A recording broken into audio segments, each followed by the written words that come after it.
Last chapter, it was referenced that man has a natural proclivity towards appearance and play that leads him ultimately to the aesthetic condition.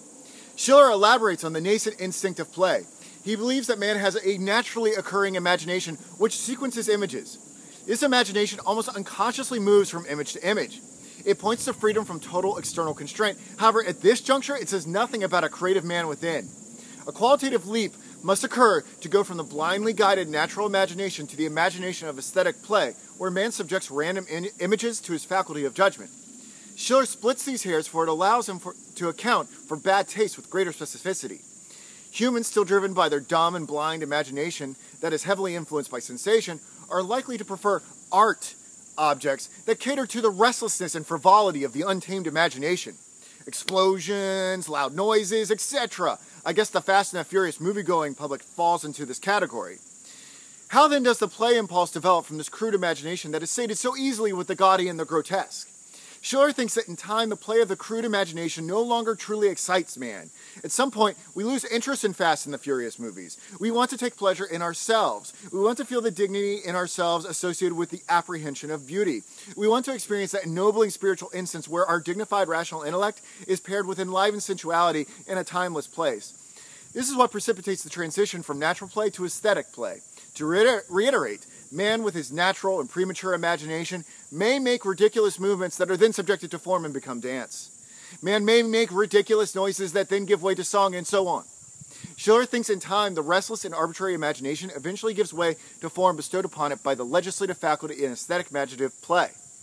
Well, now, we have 3 pages to go, and Schiller needs to tie a bow on this aesthetic play condition and how it leads to the ideal political state.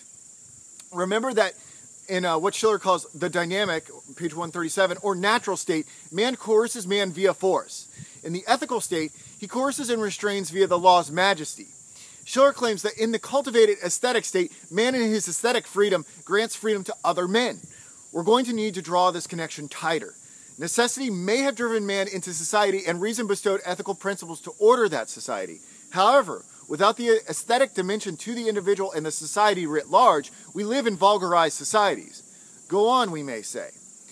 Encountering the beautiful in the aesthetic disposition not only unifies the divisions within man, creating internal harmony, but also harmony between individuals.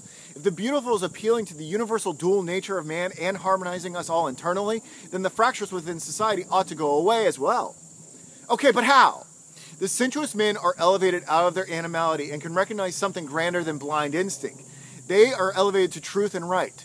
The moral equations of rational men don't bite so much now. They no longer must forcefully apply them, for they have been reconnected to sensuousness and are capable of greater feeling for men.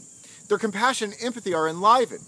In short, Schiller seems to think we can create a just and equal society through the perception of the beautiful. That in itself is a beautiful idea. I've quite enjoyed constructing this lecture series for you. Schiller's ideas would naturally lead to the conclusions that all artists who strive to create the beautiful are in some way essential moral agents in a forthcoming just state. If Schiller's account is correct, one could conceivably make the case that art ought to be encouraged at every stage of life and be easily accessible. If we believe this, think how beautiful our world would be.